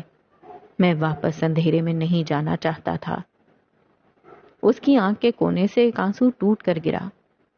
میں اپنے نام کے ساتھ ایک داغ نہیں چاہتا تھا۔ بادلوں کی اونچائیوں کو چھوتی ایتھنز کے ایک ہوٹل کی یہ عمارت اس وقت اضطراب میں مبتلا تھی۔ پولیس کی ایک بھاری نفری ہر سوئٹ، کمرے اور لابی کو چھان رہے تھے۔ اپنے سوئٹ کی بالکنی میں کھڑا مہدی گلاس وال سے باہر پولیس کو اپنا کام کرتے ہوئے دیکھ رہا تھا۔ اس کی آنکھوں میں بے چینی تھی، چہرہ سفید پڑ رہا تھا۔ کچھ تھا جس کا الہام اسے ہو چکا تھا۔ سارا ایتھنز الٹ پلٹ کر دیا گیا تھا۔ یہ کوئی معمولی آرٹ ہائسٹ نہیں تھی۔ یونان کو اپنے مہمان اور دوست ملک کے آگے سبکی اٹھانی پڑی تھی۔ تقریب میں موجود ایک ایک شخص کا ڈیٹا، کھانا پینا، یہاں تک کہ اس کے پیدا ہونے کی جگہ تک معلوم کروا لی گئی تھی۔ کچھ ہو تو ملے نا۔ کہہ دو کہ یہ تم نے نہیں کیا، کہہ دو کہ میں زیادہ سوچ رہا ہوں۔ بیڈ کی پائتنی پہ بیٹھا مہدی گویا خود سے کہہ رہا ہو۔ زریز نے بے یقینی سے سینے پہ ہاتھ رکھا۔ یعنی تم یہ کہنا چاہتے ہو کہ یہ چوری میں نے کی ہے؟ ہو کم آن مہدی، کل اگر میں تم سے قتل کا طریقہ ڈسکس کروں گا تو کیا میں قاتل ہو جاؤں گا؟ وہ بیزاری سے کہہ رہا تھا۔ دور کہیں مہدی جانتا تھا وہ جھوٹ کہہ رہا ہے۔ پولیس اسے صرف اس بنا پر نہیں پکڑ سکتی تھی کہ ماضی میں اس کے بھائیوں کا ریکارڈ برا رہا ہے۔ مہدی سر پکڑے بیٹھا رہ گیا۔ اندھیرا ہر سو پھیل رہا تھا لیکن مہدی کی آنکھیں کھل چکی تھیں۔ کئی بار آپ ویلن یا ہیرو نہیں ہوتے، بعض دفعہ آپ وکٹمز ہوتے ہیں، اور وکٹمز کہانی کا بہترین رخ دیکھ سکتے ہیں۔ میں بھی کہانی کا وہ رخ دیکھ چکا تھا۔ میں وکٹم تھا، ویلن نہیں۔ گھڑی رات کے 12 بجا رہی تھی جب مہدی کا موبائل زور زور سے تھر تھر آیا۔ چوتھی منزل پہ واقع مہدی کے سوئٹ میں بتیاں بجھی ہوئی تھیں۔ وہ بیلکنی میں رکھے صوفے پہ سو رہا تھا۔ ایک ہاتھ نیچے لٹک رہا تھا اور آنکھیں بند تھیں۔ موبائل کی آواز پر اس کی نیند میں خلل پڑا۔ وہ مندی مندی آنکھوں سے فون کان سے لگا گیا۔ آواز خمار میں ڈوبی ہوئی تھی لیکن اگلے ہی پل اس کی نیند بھگ سے اڑی تھی۔ بیلکنی سے نظر آتی ایتھنز کی روشنی یکدم اس کی آنکھوں میں چبھنے لگی۔ وہ فون کان سے لگائے دیوانہ وار اندر کی جانب بھاگا۔ زوریز وہاں نہیں تھا۔ مہدی اسے نیم اندھیرے سوئٹ میں شل سا کھڑا رہ گیا۔ وہ کہانی کا وکٹم تھا۔ اسے استعمال کیا جا چکا تھا اور اب اس کے پاس کوئی جائے فرار نہیں تھی۔ تمام راہیں آج مہدی کمبیر پہ مسدود ہوئیں۔ لیمپ کی زرد روشنی میں اسے ایک سٹیکی نوٹ نظر آیا۔ شل ہوتے قدموں سے مہدی نے وہ نوٹ اٹھا لیا۔ تمہیں جب کبھی میری ضرورت پڑے میں تم سے ایک فون کال کی دوری پہ ہوں۔ میرے الفاظ جھوٹ تھے، جذبات اور دوستی نہیں۔ مہدی دھیرے دھیرے فرش پہ بیٹھتا چلا گیا۔ اسے دنیا اپنے سر پہ گھومتی محسوس ہوئی۔ میں جب کسی ملک جاتا ہوں تو میرے اندر تازگی بھر جاتی ہے۔ ایک شہر، گھر، ملک مجھے گھٹن میں مبتلا کر دیتا ہے۔ اس دن اگر میں وہ سب نہ کرتا تو مجھے ڈیپورٹ کر دیا جاتا۔ ساری دنیا جان جاتی کہ ایک شخص جسے مہدی کمبیر کے مہمان خصوصی کے طور پہ تقریب کا حصہ بنایا گیا، وہ آرٹ تھیف تھا۔ دوست کی اچھائیوں کا کریڈٹ آپ کو ملے نہ ملے، لیکن اس کے گناہوں میں آپ کا حصہ ضرور ہوتا ہے۔ میں اپنے شاندار کیریئر پہ ایک دھبا نہیں چاہتا تھا۔ یہ مجھ سے نہیں ہوا۔ لابی میں کھڑا نیلی آنکھوں والا افسر تیز تیز انگریزی میں کچھ کہہ رہا تھا۔ مہدی شل ہوتے جسم اور جھکتی ہوئی گردن کے ساتھ اس کے سامنے کھڑا تھا۔ پاکستان سے آئے ایک اعلیٰ افسر بھی یہیں موجود تھے۔ وہ آدمی تمہاری ذمہ داری تھا مہدی، اسے تم لائے تھے، اب وہ یہاں نہیں ہے۔ سی سی ٹی وی میں اس نے اپنا سراغ چھوڑا ہے، یعنی وہ بتانا چاہتا تھا کہ اس نے ہمیں گرایا ہے۔ پولیس افسر ترش لہجے میں کہہ رہا تھا۔ مجھے وہ آدمی لا کر دو مہدی کمبیر، ورنہ ڈی پورٹ اور ڈی فیم ہونے کے لیے تیار رہو۔ وہ کوئی معمولی سپاہی نہیں تھا، وہ اعلیٰ عہدیدار تھا۔ زبان اس کی تھی، الفاظ اس کی حکومت کے تھے۔ کچھ دیر بعد پول سائڈ پہ بیٹھا مہدی فون کان سے لگائے ہوئے تھا۔ اس کے پاس ایک نمبر تھا جو زریز نے اس کے لیے چھوڑا تھا۔ پانی کا جھلملاتا عکس اس کے چہرے پہ پڑ رہا تھا۔ اگر نظر گھما کر دیکھو تو آس پاس کئی اور لوگ تھے۔ ایک سیٹ اپ لگا کر بیٹھے چند ہیکرز، پولیس اور کئی اعلیٰ عہدیدار۔ گھنٹی جا رہی تھی اور کال اٹینڈ ہو گئی۔ دونوں کئی پل خاموش رہے۔ تم نے کہا تھا اگر کبھی مجھے ضرورت ہو تو تم بس ایک کال کی دوری پہ ہو۔ کیا اسے سچ مان لوں یا پھر یہ بھی فریب ہے؟ اس کے لہجے میں تلخی کا شائبہ تک نہیں تھا۔ وہ بس پوچھ رہا تھا۔ دوسری جانب خاموشی رہی۔ تم نے کہا تھا مجھے سن کر لگتا ہے کہ اچھائی پہ یقین کیا جائے. کیا تم ایک بار میری ان باتوں کو سننے آ سکتے ہو؟ شاید میرے الفاظ کچھ بدل سکیں. زوریز نے گلا تر کیا اور کچھ کہنے کو لب کھولے. وہ شرمندہ تھا. مہدی کو استعمال کیا جانا غلط تھا. میں اپنے بھائیوں کی موت نہیں بھولا تھا مہدی. مجھے انتقام چاہیے تھا. اور صرف میں نہیں، میری پوری ٹیم، جن میں 10 لوگ شامل تھے. ہم سب کے ساتھ کچھ نہ کچھ ہو چکا تھا. میرے بھائی اکیلے نہیں تھے. اس روز اس پولیس اسٹیشن میں 10 لوگ مارے گئے تھے جن کی لاشیں بھی نہیں ملیں. 10 مختلف ملکوں کے 10 لوگ. تم اس وقت کہاں ہو؟ مہدی نے سوال بدلا. پلاکا، ایتھنز کا ایک چھوٹا سا خوبصورت قصبہ. میں جانتا ہوں کسی نے مجھے وہاں نہیں ڈھونڈا ہوگا، بلکہ ڈھونڈنے کی کیا ضرورت ہے. میں ٹریول کر رہا ہوں، چھپ نہیں رہا. کل صبح پلاکا میں. مہدی نے ایک سطر کہہ کر کال کاٹ دی تھی. اس کا چہرہ غیر انسانی تھا، آنکھیں خالی خالی. مجھے لگا تھا الفاظ کچھ بھی کر سکتے ہیں. جھوٹ لگا تھا. مجھے لگا تھا لوگوں کے ساتھ معصوم رہو تو لوگ آپ کے ساتھ معصوم رہتے ہیں. لیکن میں غلط تھا. کئی بار آپ کی زندگی ایک ان ایکسپیکٹڈ ٹرن لے لیتی ہے اور پھر آپ کے پاس ایک ایسا ماضی آ جاتا ہے جو ہمیشہ آپ کے ساتھ رہتا ہے، کبھی نہ چھوٹنے کے لیے. ایتھنز کے دامن میں واقع پلاکا ایک فیری ٹیلش گاؤں ہے جہاں کیفے، مارکیٹ، شاپس اور کئی چھوٹے اور خوبصورت ریسٹورانٹ ہیں. کیفیز اور شاپس کے باہر قطار در قطار سرخ نیلی کرسیاں اور چھوٹی چھوٹی میز سجی ہوئی ہیں. کئی پکچر اسپاٹ ایسے ہیں جہاں لوگ دھڑا دھڑ تصویر اتار رہے ہوتے ہیں. ہمہ وقت راہگیر اور سیاحوں کا رش اس پرسکون گاؤں کو رونق بخش رہا ہوتا ہے. لمبی اور پتلی سفید گلیاں جن کے فرش پر بھی سفید چونا پھیر دیا گیا ہے اور گھروں کے دروازے مختلف رنگوں کے ہیں. پلاکا بلا کا دل فریب ہے. سفید گلیاں اگر خوش آمدید کہتی ہیں تو باہر رکھے گملے سیاحوں کو دیکھ کر مسکراتے تھے. ایسی ہی ایک گلی میں کیفے کے باہر رکھے سرخ اسٹول پہ 2 لوگ بیٹھے تھے. ان کے ہاتھوں میں سرخ نقش و نگار والے کپ تھے جن میں بلیک کافی تھی. رش آج قدرے کم تھا، یا شاید پولیس جگہ کو خالی کروا چکی تھی. مغربی نقوش والا مرد اپنے سامنے بیٹھے مہدی کو تک رہا تھا. میں جانتا ہوں تمہارے ساتھ جو کچھ بھی ہوا بہت برا تھا. 2 سال قبل اس ٹریول گروپ نے جو ٹریجڈی دیکھی اس میں ان کا کوئی قصور نہیں تھا. سفید گول گلے والی شرٹ کے اوپر سفید ہی جیکٹ پہنے مہدی کہہ رہا تھا. ہر قوم میں اچھے لوگ ہوتے ہیں اور کچھ برے. اچھوں کو وہ سزا نہیں دی جاتی جو بروں کے لیے ہو. واپسی ممکن ہے. لوٹ آؤ پلیز. وہ اس وقت مخلص تھا. ان کی دوستی 3 سال پرانی تھی. وہ واقعی فکر مند تھا. زوریز مسکرایا. وہ مسکراتا تھا تو گال میں گڑھا بنتا تھا. وہ ایسا تھا جس پہ ڈھیروں ڈھیر کہانیاں لکھی جائیں. یہ پلان، یہ انتقام آج کا نہیں 3 سال پرانا ہے. 10 لوگ، 10 دماغ، 10 مختلف ممالک سے آئے لوگوں کا انتقام جنہوں نے اپنے گھر والوں کو کھویا. وہ رکا. ایک پل کو مہدی کی آنکھوں میں دیکھا. کل رات میری ساری ٹیم یہاں سے جا چکی ہے. میں رک گیا مہدی، تمہارے لیے. مہدی کی آنکھوں میں شاکی سا تاثر ابھرا. زوریز کہتا رہا، ہاں ہم نے تمہیں استعمال کیا، غلط کیا، لیکن جو کچھ میں نے اپنے انتقام کے لیے کیا وہ صحیح تھا. 10 دفعہ دوبارہ موقع ملا دوبارہ کروں گا. لیکن تم مہدی، تم میرے لیے اہم ہو، میرے دوست ہو تم. سب نے کہا تھا کہ تم کولیٹرل ڈیمیج ہو، لیکن سب کو کیا پتا تم میرے دوست ہو. میں برا ہو سکتا ہوں، میری دوستی نہیں. مہدی کو لگا وہ سانس نہیں لے سکے گا. آس پاس چلتے پھرتے عام لباس والے پولیس اہلکاروں سے اسے خوف آیا. کاش وہ انہیں واپس بھیج سکتا.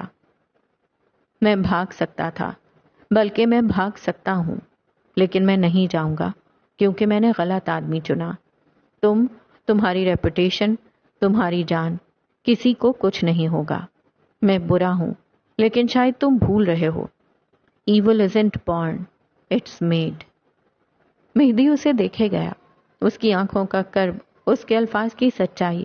وہ کچھ بھی پروسیس نہ کر سکا. وہ وکٹم تھا، ویلن یا پھر ہیرو. تمہیں میری وجہ سے مصیبت میں پڑنے نہیں دوں گا. For you 1000 times over. اس نے کہتے ساتھ جیکٹ کی جیب سے کچھ نکالا. مہدی بے اختیار اپنی جگہ سے اٹھ کھڑا ہوا، اب کہ اسے واقعی سانس نہیں آ رہا تھا۔ سنہرا بروچ اس کے سامنے تھا۔ میں تمہیں بچا لوں گا، تم بھاگ جاؤ، زریز بھاگو، یہاں سے خدا کے لیے جاؤ، میری فکر مت کرو، جاؤ۔ وہ اس کی منت کرنے لگا تھا۔ وہ اردو میں بات کر رہے تھے مگر پولیس والوں کے کان میں ٹرانسلیٹر آلہ لگا تھا۔ اسی وقت اس نے جھک کر اس کا ہاتھ پکڑا، ایک نظر آس پاس کھڑے عام کپڑوں والے افسران کو دیکھا اور پھر اندھا دھند گلیوں میں بھاگنے لگا۔ زوریز بے اختیار ہنستے ہوئے اس کے ساتھ بھاگ رہا تھا۔ پلاکا حیرت زدہ تھا۔ سفید جیکٹ والا مہدی مضطرب تھا، یوں گویا ساری دنیا کا غم اسے ہو۔ اس کے ساتھ بھاگتا مرد دیوانہ وار ہنس رہا تھا، گویا ساری دنیا کی بے فکری اسے ہو۔ ہلچل سی مچ گئی تھی، پولیس ان کے پیچھے تھی۔ ان کو لگتا تھا شاید یہ زوریز کا کام ہے، وہ خود کو بچانا چاہ رہا ہے۔ بروج اس کے ہاتھ میں تھا اور وہ گلیوں میں بھاگ رہے تھے۔ یہ لوگ مجھے مارنے آئے ہیں مہدی، مار کر ہی جائیں گے، بلا وجہ کی کوشش مت کرو۔ پھولتے ہوئے سانس کے ساتھ وہ بمشکل بول سکا، پھر ایک جھٹکے سے مہدی کا ہاتھ پکڑ کر اسے روکا۔ لمبی پتلی گلی میں وہ دونوں رک گئے۔ دونوں جانے پولیس کے اہلکار تھے۔ سفید گلی میں کھڑے وہ دونوں شخص اسی گلی کا حصہ لگے۔ For you, 1,000 times over۔ نم آنکھوں سے مسکرا کر سبز آنکھوں کو جتایا، پھر اپنے اطراف میں پھیلی نفری کو دیکھا اور ہاتھ میں پکڑے بروچ کو۔ مہدی کی آنکھیں منت کر رہی تھیں۔ وہ باقاعدہ ہاتھ جوڑے گنز نیچے کرنے کو کہہ رہا تھا۔ پولیس والے ایک کرمنل سے نیگوشیٹ نہیں کرنا چاہتے تھے۔ ان کی بندوقیں نشانے پہ تھیں، ان کے ہاتھ بڑھے ہوئے، یوں جیسے ان کا ورثہ دے دو اور جان بچا لو۔ مہدی گھٹنوں کے بل بیٹھا، ان کے آگے ہاتھ جوڑ رہا تھا۔ زوریز مسکرایا، ٹھنڈی شفاف مسکراہٹ، اور اس نے ہاتھ میں پکڑے بروچ کو 2 ٹکڑے کر کے پھینک دیا۔ پھر جیسے ہر چیز رک گئی، سب کچھ سلو موشن میں ہونے لگا۔ پولیس کی گنز لوہا نکال رہی تھی اور وہ لوہا زوریز کے سینے میں اتر رہا تھا۔ مہدی نے اسے پورے قد کے ساتھ گرتے دیکھا۔ سفید دیواریں خون کے چھینٹوں سے بھر گئیں۔ گلی کا پکی اینٹوں والا فرش سرخ سیال سے بھرتا چلا گیا۔ مہدی اس منظر کو نہیں بھول سکتا تھا، کم از کم اس زندگی میں نہیں۔ اس نے محسوس کیا کہ اس کے قدموں سے جان نکل چکی تھی۔ وہ خود کو زمین پہ گھسیٹتے ہوئے اس کے قریب آیا، دل پہ ہاتھ رکھا۔ ہاتھ سرخ ہو گیا، دھڑکن ساکن، خاموش۔ نل، ایک انسان اس کی وجہ سے قتل ہو چکا تھا اور یہ گلٹ ساری عمر اس کے ساتھ رہنے والا تھا۔ پلاکا کی خوبصورت گلیاں اس کے لیے وحشت بن گئیں۔ غار کے طرز پہ بنے ریسٹورانٹ میں واپس آؤ تو مہدی کا چہرہ سفید تھا، یوں گویا کسی نے سفید چونا پھیر دیا ہو۔ مجھے پروسیس کرنے کے لیے وقت چاہیے، زینیا بے تاثر لہجے میں کہتے ہوئے اٹھ کھڑی ہوئی۔ مجھے معاف کر دینا، میں نے تمہیں استعمال کیا۔ اس کی آواز کھوکھلی تھی۔ آپ کسی کو استعمال نہیں کر سکتے، کم از کم مجھے تو بالکل نہیں، وہ کہہ کر آگے بڑھ گئی، اور مہدی کو یقین نہ آیا کہ وہ اس کا یقین کر کے گئی تھی۔